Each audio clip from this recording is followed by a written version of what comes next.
Astaghfirullah.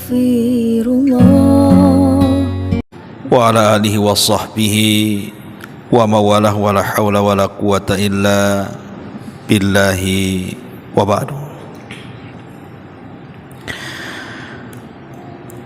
Alhamdulillah, segala puja dan puji hanya milik Allah subhanahu wa ta'ala. Salawat dan juga salam kita hadiahkan kepada Rasul kita Nabi besar Muhammad sallallahu alaihi wa ala alihi wasallam. Pembahasan di malam hari ini kita akan membahas dua huruf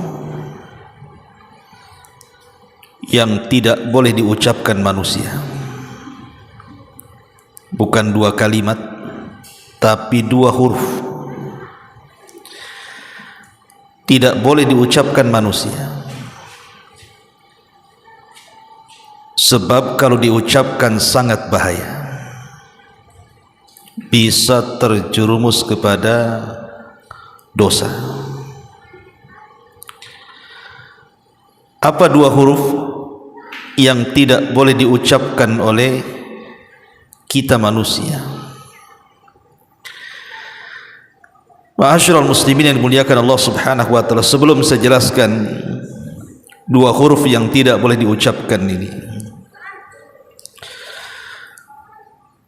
tentu karena pembahasannya bicara soal lisan. Nabi SAW ketika bicara soal lisan, maka Nabi SAW sangat mewanti-wanti para sahabatnya untuk menjaga lisan. Kata Nabi SAW, imsak alaika lisan, tahan lisan. Makanya dalam hadis Muadz bin Jabal radhiyallahu an, Rasul mengatakan, saqilatka ummuka ya Muadz, wa hal yakubbun nas fi nari jahannam illa hasaidu alsinatihim. Celaka engkau wahai Muadz, bukankah kebanyakan manusia masuk neraka itu diakibatkan karena lisan-lisan mereka? Karena dari ujung kepala sampai kaki yang paling banyak berbuat dosa itu lisan. Makanya Nabi SAW ketika sedang bicara dengan Ummul Mukminin Aisyah radhiyallahu anha, Aisyah mengucapkan satu kalimat yang membuat Nabi SAW murka. Apa itu? Mengisyaratkan kepada Safiyah bahwa dia pendek dan Aisyah tinggi. Maka Nabi SAW marah dan mengatakan, ya Aisyah, laqad qulti kalimatan law mujizat bihal bahru lamajazathu. Wahai Aisyah, engkau sudah mengucapkan satu kalimat yang kalau kalimat itu dilempar di air lautan cukup mencemari air lautan itu. Saking dahsyatnya kalimat ghibah itu. Lah di antara ucapan yang tidak boleh diucapkan ini bukan kalimat lagi, tapi huruf. Kalau kalimat kepanjangan, ini huruf, dua huruf. Dan ini ada di tiga tempat. Yang pertama, huruf atau kalimat law, lam dan waw. Law dalam bahasa kita seandainya, dalam bahasa Arabnya law. Ma'asyiral muslimin yang dimuliakan Allah subhanahu wa ta'ala, dan ini tertera dalam riwayat Muslim di mana Nabi SAW bersabda, al-mu'minul qawi khairun wa ahabbu ila Allah minal mu'minidh dhaif wa fi kullin khairun. mukmin yang kuat itu jauh lebih baik dibandingkan mukmin yang lemah. Dua-duanya baik selama dia mukmin baik, tetapi mukmin yang jauh lebih kuat jauh lebih baik dibandingkan mukmin yang lemah. Kata Nabi SAW, ihris ala ma yanfa'u wasta'in billah. Maka bersemangatlah untuk mengambil hal-hal yang bermanfaat untuk kamu, setelah itu mintalah pertolongan kepada Allah. Wala ta'jaz, jangan lemah. Wa in asabaka syai'un fala taqul, di sini syahidnya. Wa in asabaka syai'un fala taqul law anni fa'altu kadza lakana kadza wa kadza. Kata Nabi SAW,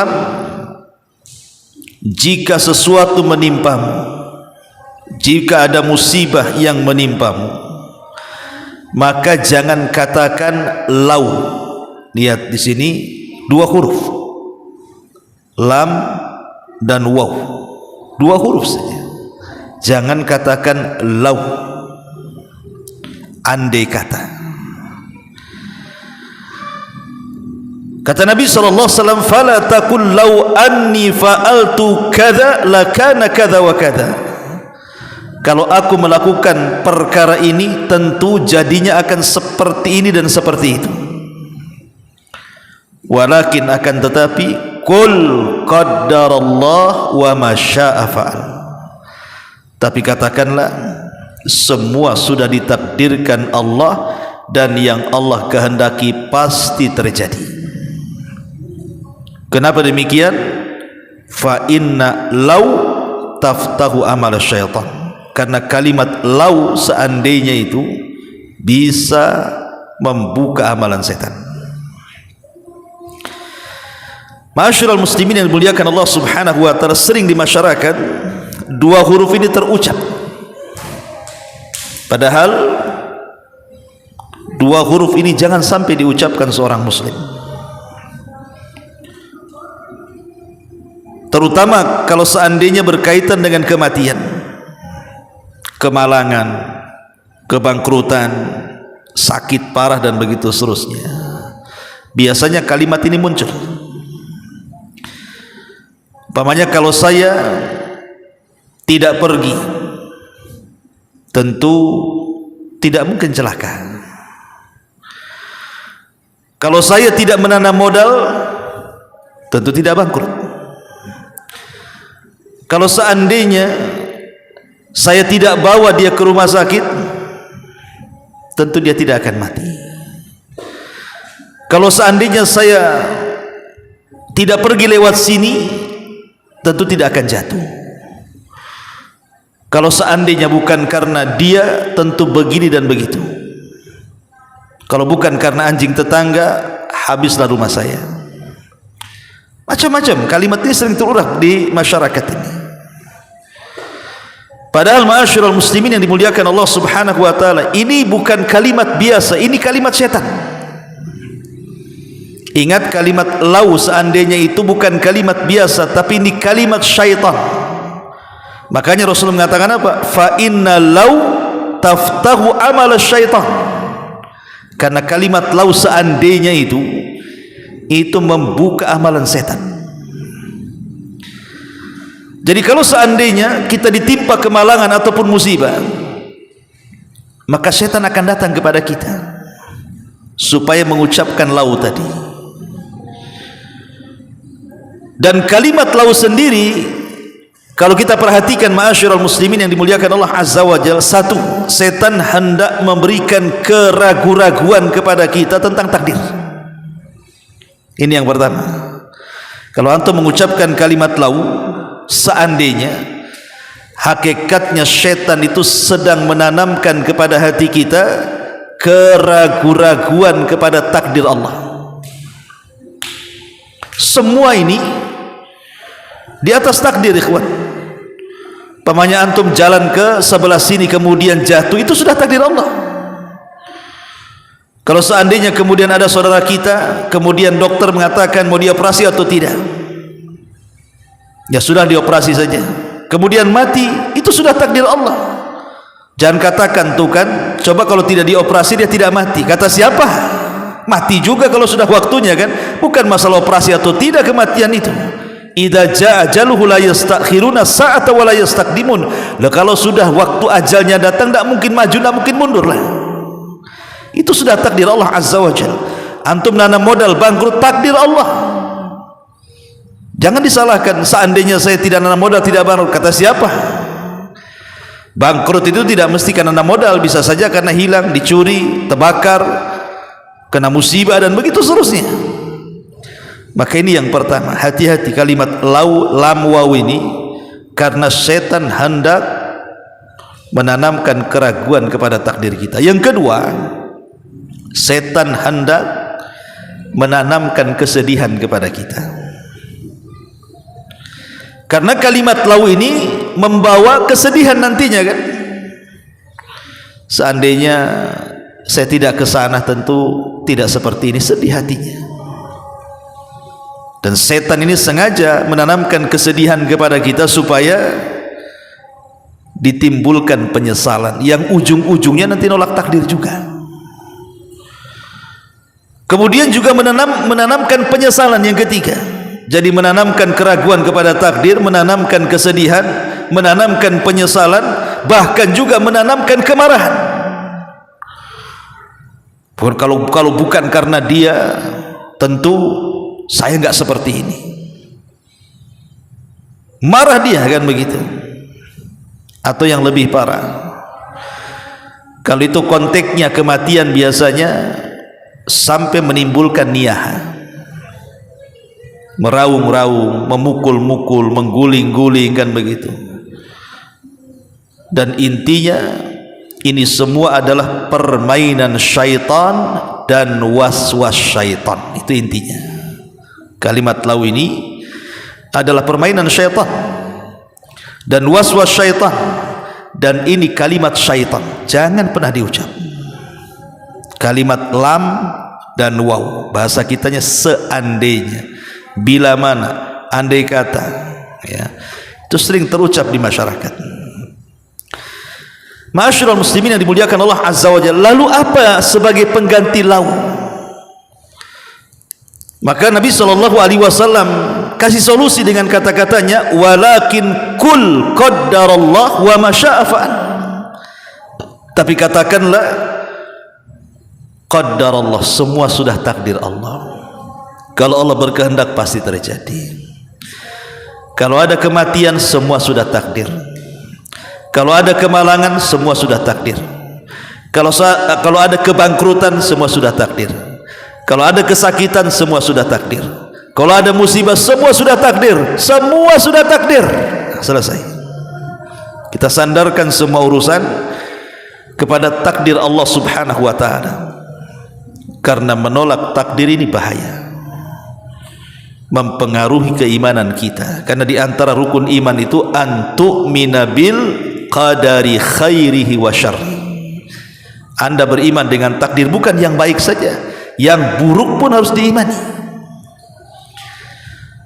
Karena kalau orang hanya beriman kepada yang baik saja, semua menerimalah takdir baik itu. Siapa yang tidak menerima takdir baik? Antum dapat uang, dapat rumah, dapat kendaraan, sehat badan, semua nerima.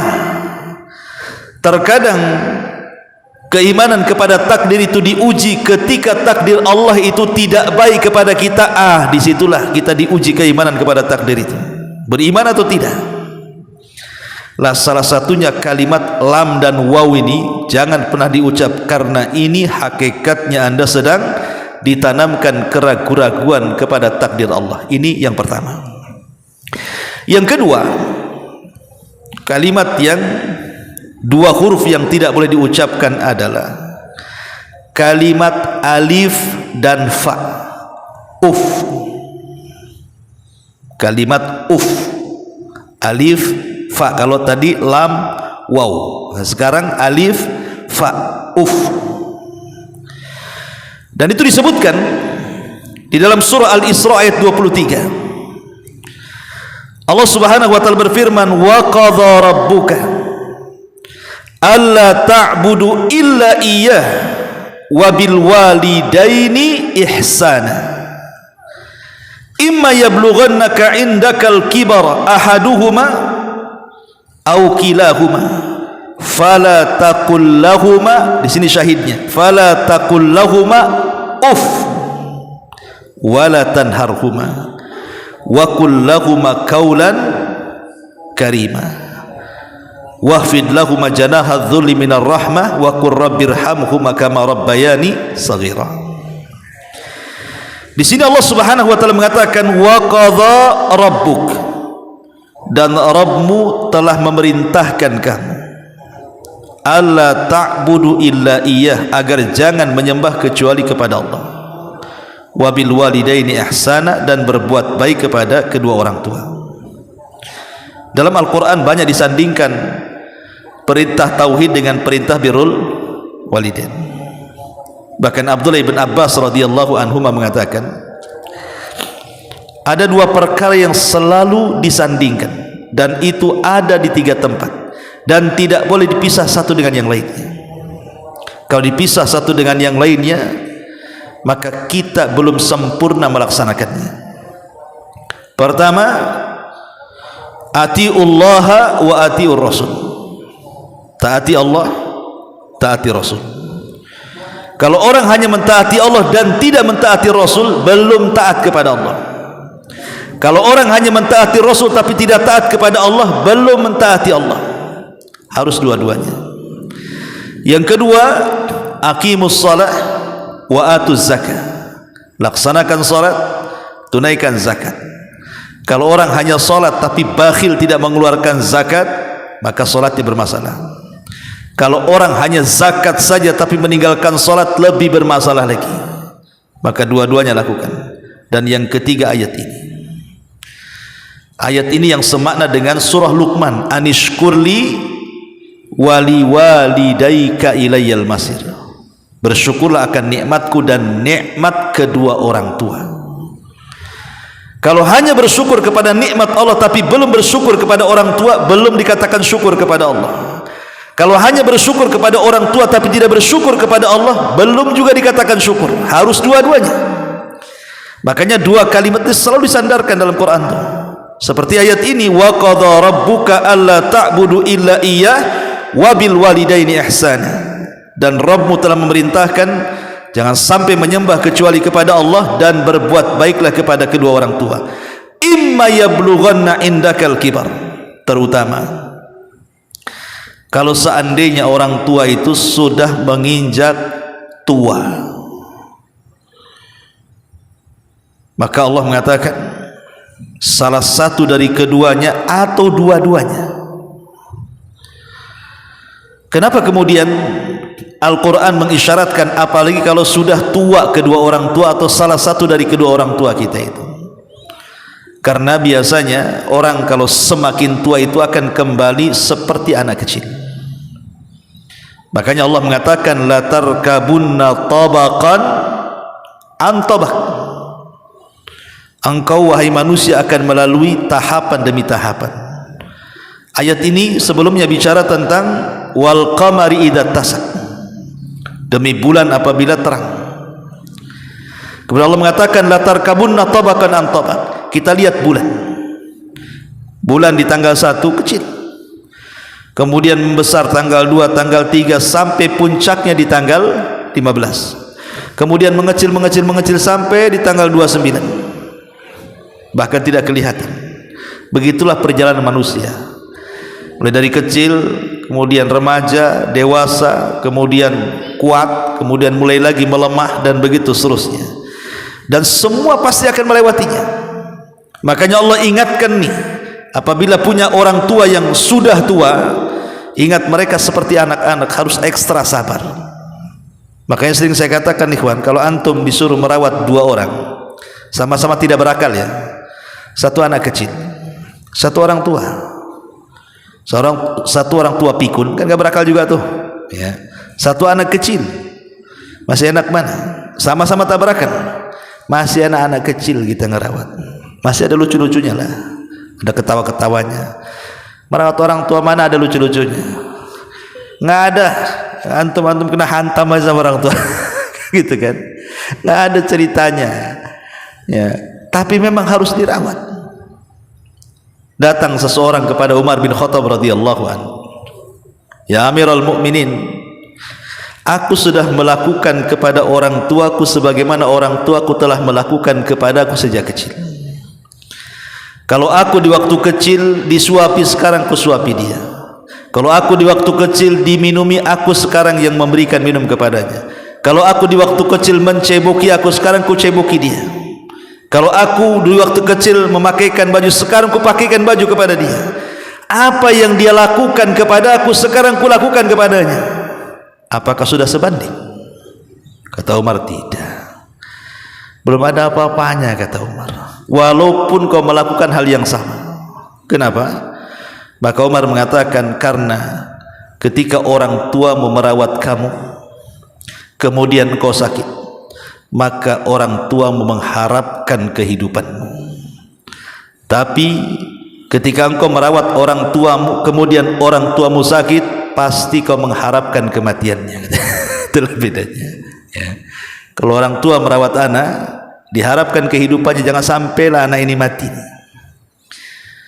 Makanya kalau ada orang tua meninggal anaknya yang masih kecil, sedihnya luar biasa.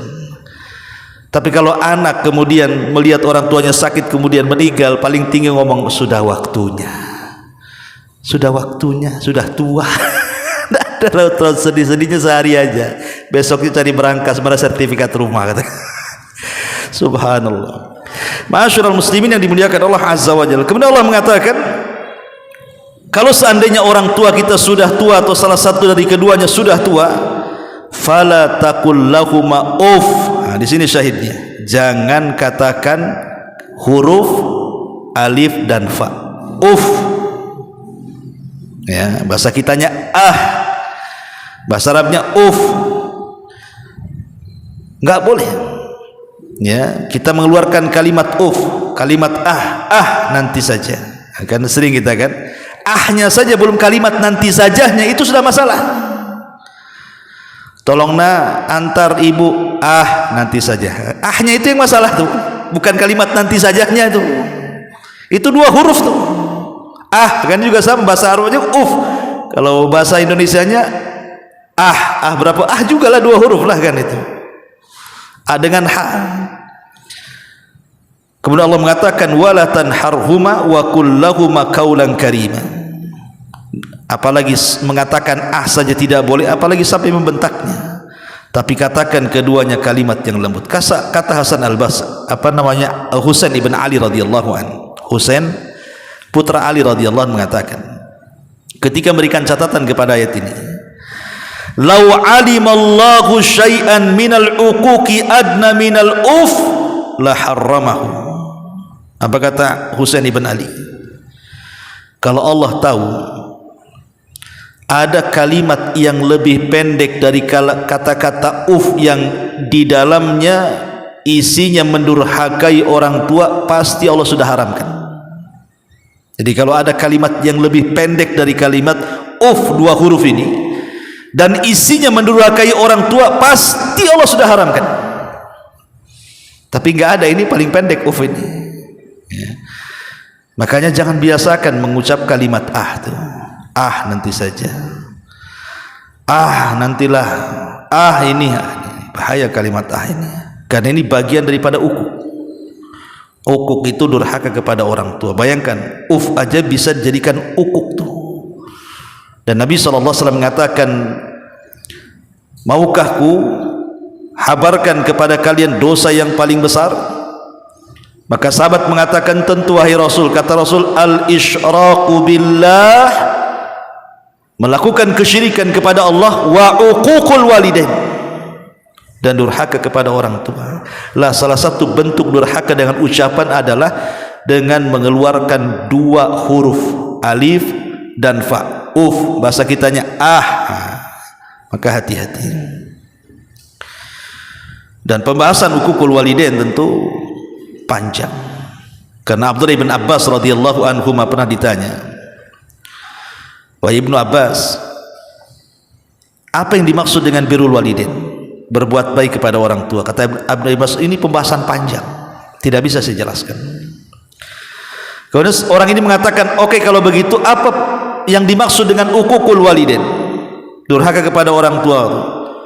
Maka Abdullah bin Abbas langsung berdiri dan mencontohkan dengan mengebutkan pakaiannya.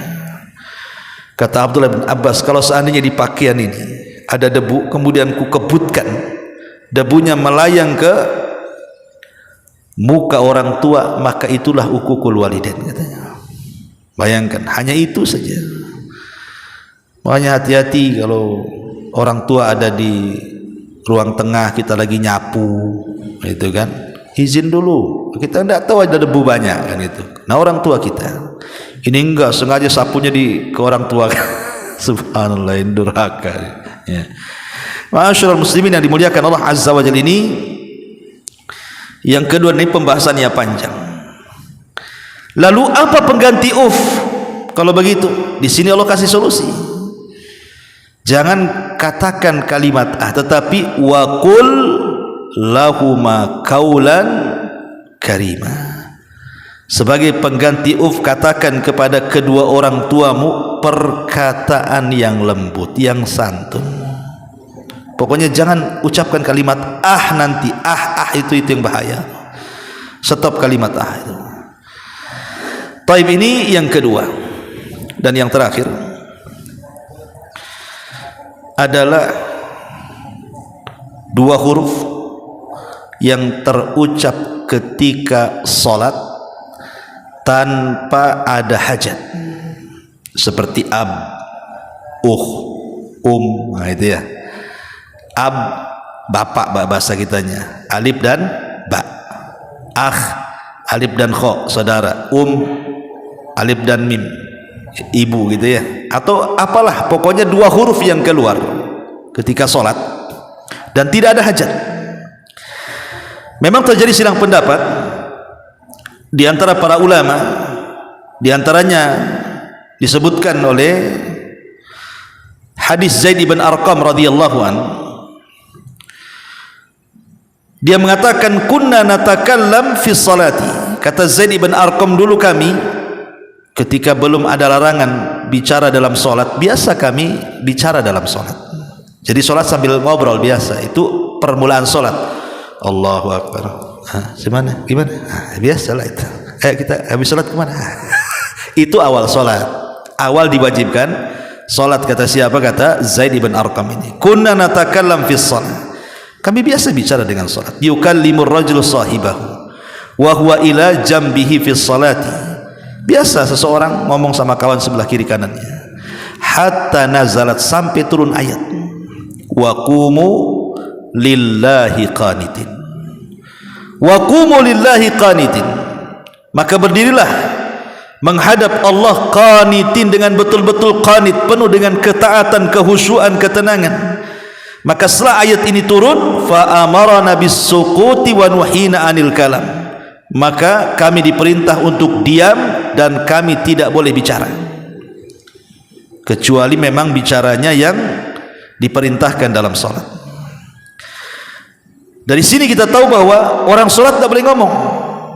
Maksudnya omongan-omongan yang di luar salat dimasukkan ke dalam salat.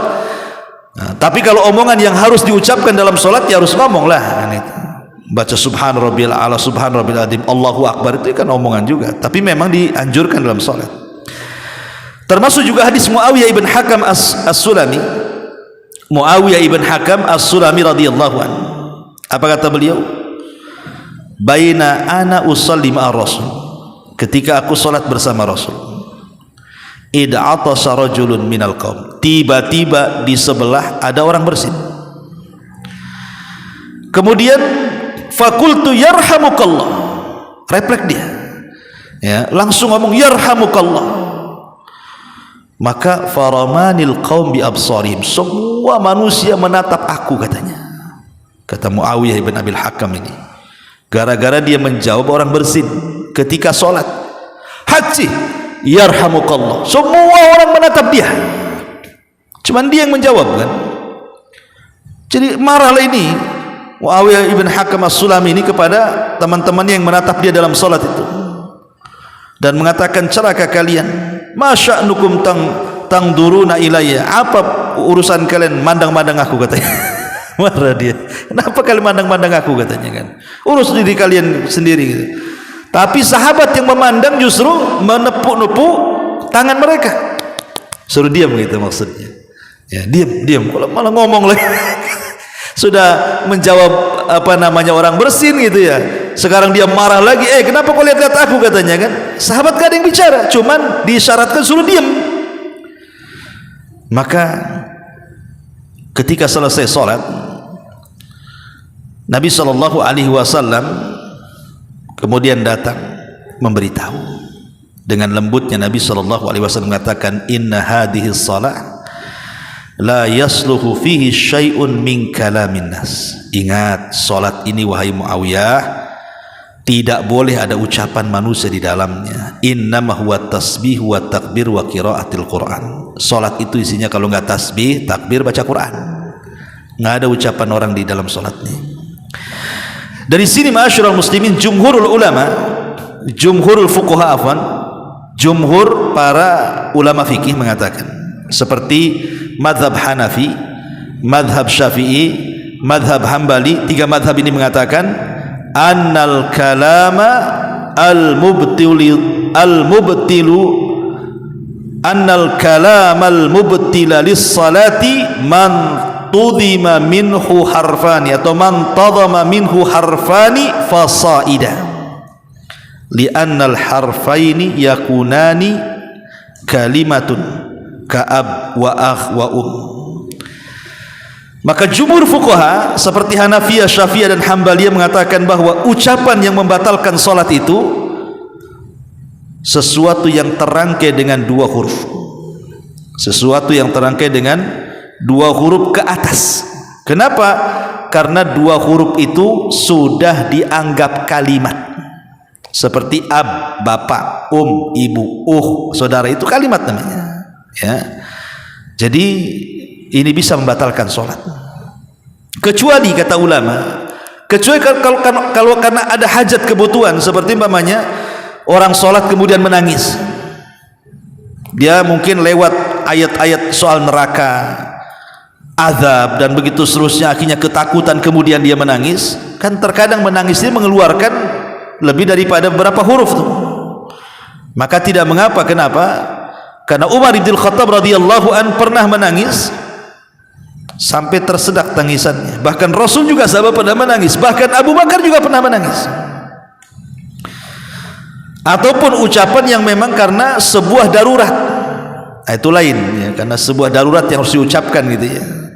Maka kalau yang seperti itu tidak masalah. Tetapi kalau dia menyengajakan mengeluarkan dua huruf dalam mulutnya, dalam lisannya ketika sholat tanpa ada hajat dan kebutuhan, maka jumhurul fuqaha, mayoritas ahli fikih seperti Hanafiyah, Syafi'iyah, Hambaliyah mengatakan bisa membatalkan sholat. Ya, kecuali kalau memang tidak bisa ditahan, antum menguap, itu kan nggak bisa ditahan kan? Yang bisa gimana? Orang mau nguap kan itu ya. Kadang-kadang kalau saking ngantuknya kan, itu kan dua huruf juga kan. Tapi ini kan di luar kemampuan dia kan itu. Ini maksudnya mengeluarkan dengan sengaja dua huruf ini, maka batal sholatnya. Inilah di antara tiga tempat tidak boleh mengucapkan dua huruf. Yang pertama, lam, waw, lau, bahasa kita seandainya. Yang kedua, alif dan fa, uf. Dan itu juga tidak boleh, artinya kemudian mengeluarkan dua huruf di dalam salat. Wallahu a'lam bishawab. Ikhwatu fiddin, ini saja yang bisa saya sampaikan dari faedah para ulama. Mudah-mudahan ada manfaatnya. Yang sedikit ini subhanakallahumma bihamdika asyhadu an la ilaha illa anta astaghfiruka wa atubu ilaik. Allahu ta'ala a'lam. Assalamualaikum warahmatullahi wabarakatuh.